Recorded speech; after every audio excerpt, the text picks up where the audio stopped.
என்னடி காலங்காத்தால உங்க பிரச்சனை? இப்போ எதுக்கு எங்க அம்மா கிட்ட கத்திட்டு இருக்க? உனக்கு என்ன பிரச்சனை இப்போ? ஏய், என்னன்னு சொன்னா எங்க அம்மா கிட்ட போய் கேட்பேன் இல்லடி. உனக்கு சப்போர்ட்டிவா பேசதாண்டி கேட்குறேன். மாமியார் மருமகளுக்குள்ள 1000 பிரச்சனை இருக்கும். எதுவா இருந்தாலும் நாங்க பாத்துக்கிறோம். நீ உன் வேலையை மட்டும் பாரு. ச்சே, ஒரு ஆம்பளைக்கு இதுக்கு மேலே என்னடி சந்தோஷம் வேணும்? நல்லா இரு. அம்மாடா. வந்திருக்கு பாரு எனக்குன்னு ஒன்று. ஒரு வேலையும் தெரியாதான், செல்லை மட்டும் நோண்டிட்டு உட்காந்துருப்பா.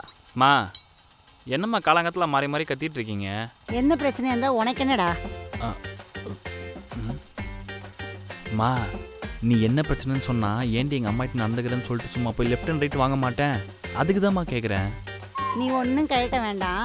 மாமியார் மருமகளுக்குள்ள 1000 பிரச்சனை இருக்கும். அதை நாங்கள் பார்த்துக்குறோம். நீ இதில் தலையிடாத. உன் வேலை என்னமோ அதை பார்த்துட்டு போ.